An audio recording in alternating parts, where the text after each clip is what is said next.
High বন্ধুরা, কেমন আছো তোমরা? আশা করি ভালো আছো। আমার আজকের আবার একটা নতুন মিনি ব্লগে তোমাদের সবাইকে অনেক ওয়েলকাম। তো দেখো, আজকের মহালয়ার দিন, রবিবার। তো আজকে তার জন্য ওয়েদারটা প্রচুর ঝলমলে। তারপরে তোমাদেরকে একটু প্রকৃতি দেখিয়ে দিলাম, সুন্দর সুন্দর ফুল, গাছপালা, মাছ। আর এই ফুলটা দেখো, এটা আজকেই নতুন হয়েছে। যাই হোক, তারপর আমি ঘরে চলে এলাম। দেখো, ভাইপো আমার ঘুমাচ্ছে। কালকেও আমার সাথে রাতে ঘুমিয়েছিল। তো সকালে কত কিরিকিরি হাসি কথা বলে ওকে ঘুম থেকে তুললাম। তারপরে আমি ব্রাশ করতে চলে গেলাম। ব্রাশ করে একটু জল খেয়ে নিলাম। দেন মা বললো একটু চা কর। চাটা করে আমি সবার জন্য চা নিয়ে আসলাম। আর হ্যাঁ, কাপের কিছু আবার মাইন্ড করো না, বিকজ এই কাপে করেই আমার রেগুলার চা খাই। চা ঢেলে আমরা সবার জন্য চা নিয়ে চলে গেলাম ঘরে। আসার ছিল দুটো বিস্কিট, হ্যাপি হ্যাপি খেলো আমার ভাইপো।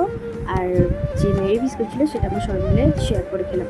দেন আজকে যেহেতু সানডে, তো গরম গরম বিস্কুট থাকবে মেনুতে। দেন আমি দুপুরে রান্নায় লেগে গেলাম ঝটপট। তারপরে এখানে চিকেন ছিল, আমি চিকেনটা রান্না করে নিলাম। আর এইদিকে হচ্ছে কুটকি ভাজা।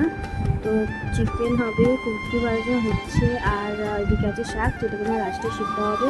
তারপরে কিচেনটা খুব মেসি হয়েছিল, আমি চুটকি মেরে কিচেনটা পুরো ক্লিন করে নিলাম। তারপরে রান্নাও কমপ্লিট হয়ে গেছে। তো আজকের ভিডিওটা এত, যদি ভালো লেগে থাকে একটা লাইক, একটা ফলো করে দিও। Tata, by.